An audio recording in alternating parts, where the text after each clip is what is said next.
William Afton, everyone's favorite purple evil mastermind. Sometimes he could be a man behind a slaughter, and other times he's nothing more than an Easter egg. Today we'll be looking at every one of his game appearances from FNAF 1 to Security Breach and rank him from worthless to elite. Now, we don't see William Afton at all in FNAF 1, but there is a slight mention of him in the form of newspaper Easter eggs that mention a person wearing a cartoon mascot and luring 5 children into the back room of Freddy Fazbear's Pizza. But this is the only mention of him. He basically does nothing else throughout the game. He didn't even get a name yet, so that's definitely worthless. While we don't see William Afton in the base game of FNAF 2, we do get calls from Ralph the Phone Guy stating that a suit went missing, most likely because William used it to lure 5 more kids. In addition, we have secret minigames that actually show us William murdering 5 children and Charlie Emily. The fact that we get a lot more context in regards to what happened, and the fact that he's actually here this time, puts him in pretty menacing villain. FNAF 3 is arguably William Afton's best appearance yet. Not only do the Afternight minigames show us him dismantling the FNAF 1 animatronics and getting spring locked, but he is the main antagonist. You face him throughout the entire game and there's no definitive way to stop him like a door or a mask. And even after you beat Night 6 and Fazbear Frights burns down, he is still alive. It's hard to argue that this is anything but elite.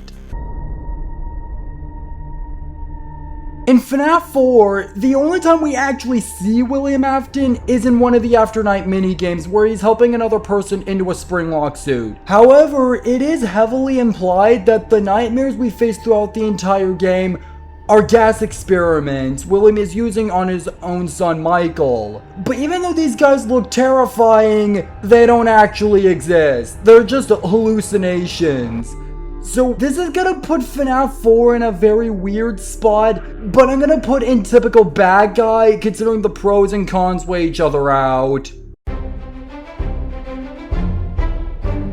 Now, I know that FNAF World doesn't actually have William Afton, as Adventure Purple Guy puts it, but I still want to talk about them anyway. Not that there's a whole lot to discuss, because while both Adventure Springtrap and Adventure Purple Guy have a few useful moves like Spring Locks and Slasher, they're kinda outclassed with characters that have moves like Gift Boxes, Cosmic Song, Fourth Wall, Bubble Breath, so you can probably beat the game without them. I'll put this one in just kinda here.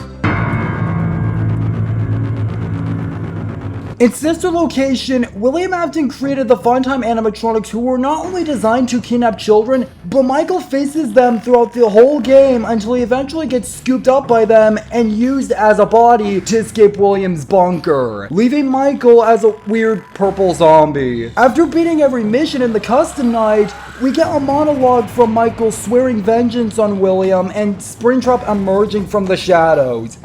Given how much William accomplishes in this game, even without facing him directly, puts this in pretty menacing villain.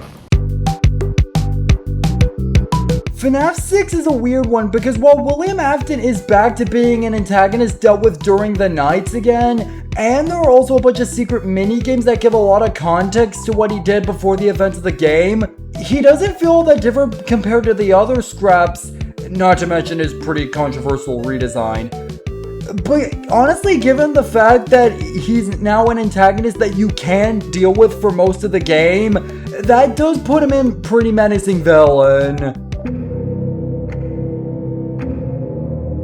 Ultimate Custom Night does have Springtrap and Scraptrap as antagonists, but those are not actually William Afton. It's heavily implied that the player is William, stuck in a purgatory created by the Vengeful Spirit. And there is literally nothing William can do. Even after beating 5020, there's nothing left for him. There's literally an Easter egg that has him crying for help. That's just begging for worthless. Help Wanted is another strange one because it's implied that the main antagonist, Glitchtrap, is some kind of William Afton code, I guess? Regardless, the further you get through the game, the closer and more noticeable Glitch Trap becomes, and a little bit more info you get via Tape Girl. Unfortunately, he doesn't actually confront the player, and it's debatable if this truly is William. This may be a bit weird for this game, but I'm going with typical bad guy. Security Breach is a fascinating case because regardless if this thing called Burn Trap is actually William or not, it would still be his worst appearance. All you do in his boss fight is close doors and deal with Freddy's stupid friends. I'm happy to announce that this is a definitive worthless. And there you have it.